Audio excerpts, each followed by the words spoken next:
Hi Kimabo! Si Story Time! Last June pa nga tong video na to, ngayon ko lang siya na voice over. Kung bakit nga ako nasa ospital ay dahil nga po sa pananakit ng puson. Kaya pag masakit yung puson nyo, huwag nyo pong baliwalain, hindi siya normal. Nang hintayin na umabot kayo sa pagkakataon na kailangan yung maoperahan. Nakakatawa nga yung video na yan kasi nga nagpa-video kay mami, sabi ko videohan niya ako. Kasi nga magaling na ako. Kung mga oras nga na yan ay palabas na ako ng ospital. Gusto ko nga pakita sa inyo yung naging room ko dyan sa ospital na yan. Napakaganda nga nung CR. Naligo nga ako bago ako lumabas. Feeling na galing ka ng operation tapos makita mo yung room mo ganito. Wow. Grabe. Sabi ko para ako nasa hotel. No joke nga, kahit napakamahal, napakasarap nga ng pagkain. Dahil nga alas 2 na ako nakapasok dyan sa room ko, sunod-sunod kayo dumarating na pagkain sa akin. Natambak na nga at wala pa akong ganang kumain. Ayan nga lang yung picture ko, yung last meal ko. Dahil nga dyan lang ako nagkaroon ng ulerat para mag-picture. So please girls, kapag sumasakit ang inyong puson o malakas yung menstruation nyo or hindi man kayo nakakaroon manti,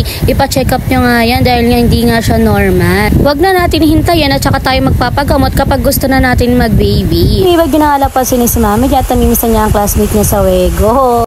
Guess the feel nga tayo, mamimigay nga ako ng problema. Sabi nga nila, share your blessings daw. So, ang problema ay blessings. Isa-share ko na siya sa inyo. Hindi daw, ang problema daw ay blessing. Deserve ng lahat yun. So, bigyan ko kayo ng problema, guys. Eme.